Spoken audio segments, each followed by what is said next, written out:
ഏതൊരു ഇന്നോവേഷൻസിനും അതിന് നല്ല വശങ്ങളും ചീത്ത വശങ്ങളും ഉണ്ട്. ഇനി ആർട്ടിഫിഷ്യൽ ഇന്റലിജൻസിന്റെ ഗുഡ് സൈഡും ബാഡ് സൈഡും നമുക്ക് ഡിസ്കസ് ചെയ്യാം. Then coming to the good aspects, more precision, then better reliability. നമ്മൾ ഇൻപുട്ട് കൊടുക്കുന്ന ഡാറ്റയുടെ ക്വാളിറ്റിയും ആപ്നെസ്സും അനുസരിച്ച് കിട്ടിക്കൊണ്ടിരിക്കുന്ന റിസൾട്ടിന്റെ ആക്യുറസിയും കൂടും.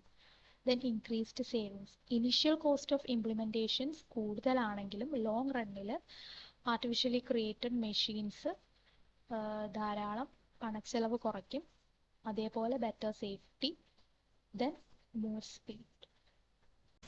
ആർട്ടിഫിഷ്യൽ ഇന്റലിജൻസും ലോയും ഒത്തുചേരുന്ന ഒരു ഇന്റർഡിസിപ്ലിനറി ഏരിയ ആണ് ലീഗൽ AI. ഇന്ത്യയെ പോലൊരു വലിയ ജനാധിപത്യ രാജ്യത്ത് ആർട്ടിഫിഷ്യൽ ഇന്റലിജൻസ് നിയമവ്യവസ്ഥയിലേക്ക് കടന്നു വരുന്നതിലൂടെ ഒട്ടനവധി ബെനിഫിറ്റ്സ് ഉണ്ടാക്കാൻ സാധിക്കുന്നു. നമ്മുടെ നിയമവ്യവസ്ഥയെക്കുറിച്ച് ഏറ്റവും അധികം ആൾക്കാർ പരാതിപ്പെടാറുള്ള ഒന്നാണ് അതിന്റെ മെല്ലെപ്പോക്ക്. Law delayed is law denied എന്നൊരു ഫ്രേസ് കൂടിയുണ്ട്. ആർട്ടിഫിഷ്യൽ ഇന്റലിജൻസ് നമ്മുടെ നിയമവ്യവസ്ഥയിലേക്ക് കടന്നു വരിക വഴി ധാരാളം മാനുവൽ ടെഡിയസ് ടാസ്കുകൾ കുറയ്ക്കാൻ സാധിക്കുകയും നമ്മുടെ ജഡ്ജസിനും അഡ്വക്കേറ്റ്സിനും മറ്റും ഇമ്പോർട്ടൻ്റ് ആയിട്ടുള്ള മെയിൻ ടാസ്കുകളിൽ മാത്രം ഫോക്കസ് ചെയ്യാൻ പറ്റുകയും അതുവഴി ധാരാളം സമയം നഷ്ടപ്പെടുന്നതിൽ നിന്ന് മാറ്റി നിർത്താൻ സാധിക്കുകയും ചെയ്യുന്നു. വികസിച്ചുകൊണ്ടിരിക്കുന്നതും വികസിച്ചതുമായ ഒട്ടനവധി ഇനിഷ്യേറ്റീവ്സും പ്രൊജക്ട്സും വന്നത് വഴി ഇന്ത്യൻ നിയമവ്യവസ്ഥയെ ലീഗൽ AI ചുവടുവെച്ച് കഴിഞ്ഞു. ഇന്ത്യയിൽ ഇംപ്ലിമെന്റ് ആവാൻ പോകുന്നതും ഇംപ്ലിമെന്റ് ആയതുമായ കുറച്ച് ലീഗൽ AI ഇനിഷ്യേറ്റീവ്സിനെ പറ്റി നമുക്ക് വരുന്ന സ്ലൈഡ്സിൽ ഡിസ്കസ് ചെയ്യാം. First one is SUPACE, supreme court portal for assistance in courts efficiency. അപ്പോൾ ഇതൊരു AI എനേബിൾഡ് പോർട്ടലാണ്. സുപ്രീം കോർട്ട്, ഹൈക്കോർട്ട് ജഡ്ജസിന് മറ്റും ഒരു ലോഗിൻ ഐഡിയും പാസ്വേഡും വെച്ച് പോർട്ടലിലേക്ക് ലോഗിൻ ചെയ്യാം. പോർട്ടലിന് പ്രധാനമായും 4 പോർഷൻസ് ആണുള്ളത്. ഒന്നൊരു ഫയൽ പ്രിവ്യൂ പോർഷൻ, അതായത് പോർട്ടലിന്റെ ഡാറ്റാബേസിൽ അവൈലബിൾ ആയിട്ടുള്ള കേസ് ഫയൽസിന്റെ മറ്റും PDFസും ഡോക്യുമെന്റ്സും ഒക്കെ ബ്രൗസ് ചെയ്യാനുള്ള ടൂൾസും കാര്യങ്ങളും ഉണ്ട്. ദെൻ ഒരു ചാറ്റ് ബോട്ടാണ്. നമുക്കൊരു കേസ് എടുത്തിട്ട് ഓഡിയോ ആയിട്ടോ അല്ലെങ്കിൽ ടെക്സ്റ്റ് വഴിയോ നമുക്ക് ഈ കേസിന്റെ ഡീറ്റെയിൽസ് ചോദിക്കാം. അതായത് ഈ പർട്ടിക്കുലർ കേസിൽ ഏത് ഫണ്ടമെന്റൽ റൈറ്റ് ആണ് വയലേറ്റഡ് ആയിട്ട് ഉള്ളത്, അത് റിലേറ്റഡ് ക്വസ്റ്റ്യൻസ് ഒക്കെ ചോദിക്കാം. പിന്നെ നമുക്കൊരു വോയിസ് ഡിക്റ്റേഷൻ നോട്ട്സ് പ്രിപ്പയർ ചെയ്യാം. അങ്ങനെ കുറെ അധികം ഫങ്ഷനാലിറ്റീസ് അവൈലബിൾ ആണ്. Then AI system to read legal judgements. നമ്മുടെ ലീഗൽ ജഡ്ജ്മെന്റ്സും കാര്യങ്ങളും കോമൺ പീപ്പിളിന് അവൈലബിൾ ആയിട്ടുള്ള, മനസ്സിലാക്കുന്ന രീതിയിൽ അവൈലബിൾ ആവുകയാണെങ്കിൽ പലപ്പോഴും ഒരു കേസുമായി മുന്നോട്ട് പോകുമ്പോൾ ഇതുമായി മുന്നോട്ട് പോകുന്നത് എനിക്ക് ഗുണമുണ്ടോ ഇല്ലയോ എന്ന് ആൾക്കാർക്ക് മനസ്സിലാവാൻ സാധിക്കുന്നു. അപ്പോൾ അവിടെ ആർട്ടിഫിഷ്യൽ ഇന്റലിജൻസിന്റെ ഒരു ഇംപ്ലിമെന്റേഷൻ ഉണ്ടെങ്കിൽ ആൾക്കാർക്ക് കൂടുതലായിട്ട് ഒരു കേസിനെ കുറിച്ച് മനസ്സിലാക്കാൻ സാധിക്കുകയും ഒരു കേസുമായി മുന്നോട്ട് പോകുന്നതുണ്ട് എന്ന് ഡിസൈഡ് ചെയ്യാൻ സാധിക്കുകയൊക്കെ ചെയ്യുന്നു. ഇത് അവരുടെ സമയവും ധനവും ഒക്കെ നഷ്ടമാവുന്നതിൽ നിന്ന് അവരെ പ്രൊട്ടക്ട് ചെയ്യുകയും ചെയ്യുന്നു. പിന്നീട് കോമൺ പീപ്പിൾ ഏറ്റവും അധികം അനുഭവിക്കുന്ന ഒരു പ്രശ്നമാണ് നമ്മുടെ ലീഗൽ കാര്യങ്ങളും മറ്റും കൂടുതൽ കോർട്സിലാണെങ്കിലും ഏറ്റവും കൂടുതൽ യൂസ് ചെയ്യുന്ന ഒരു ലാംഗ്വേജ് ആണ് ഇംഗ്ലീഷ്. അപ്പോൾ ഈ ഇംഗ്ലീഷ് അറിയാത്ത ഒരാളെ സംബന്ധിച്ചിടത്തോളം അവർക്ക് ഈ നിയമവ്യവസ്ഥകളും കാര്യങ്ങളും മറ്റും അന്യമായി തോന്നാം. അപ്പോൾ നമ്മുടെ ലീഗൽ ജഡ്ജ്മെന്റ്സ് മറ്റും വെർനാക്കുലർ ലാംഗ്വേജിലേക്ക് ട്രാൻസ്ലേറ്റ് ചെയ്യപ്പെടുകയാണെങ്കിൽ, പ്രാദേശിക ഭാഷകളിലേക്ക് ട്രാൻസ്ലേറ്റ് ചെയ്യപ്പെടുകയാണെങ്കിൽ അത് അവർക്ക് കൂടുതൽ പ്രയോജനം ചെയ്യുകയും അവർ നിയമവ്യവസ്ഥയോട് ചേർന്ന് നിൽക്കുന്നതായ ഫീൽ തോന്നുകയും ചെയ്യുന്നു. അപ്പോൾ അതിന് വേണ്ടിയിട്ടുള്ള ഒരു സോഫ്റ്റ്വെയർ ആണ് സുവ, supreme court Vidhik Anuvaad software.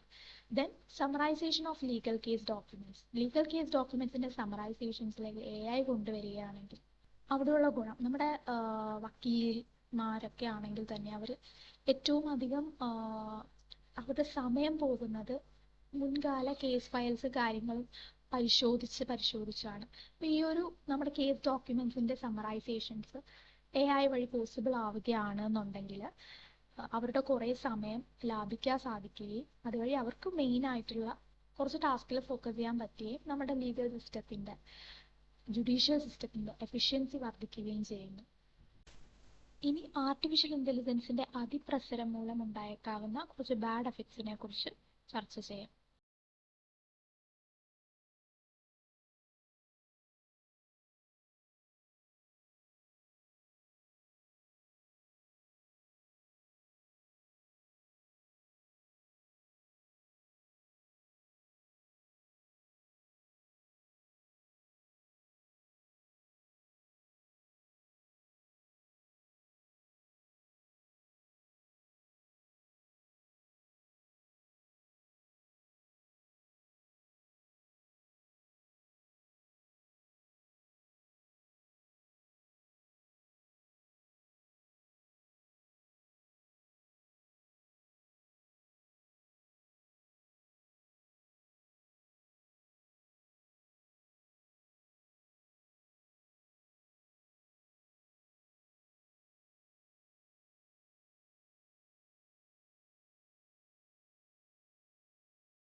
Next we will talk about deepfake.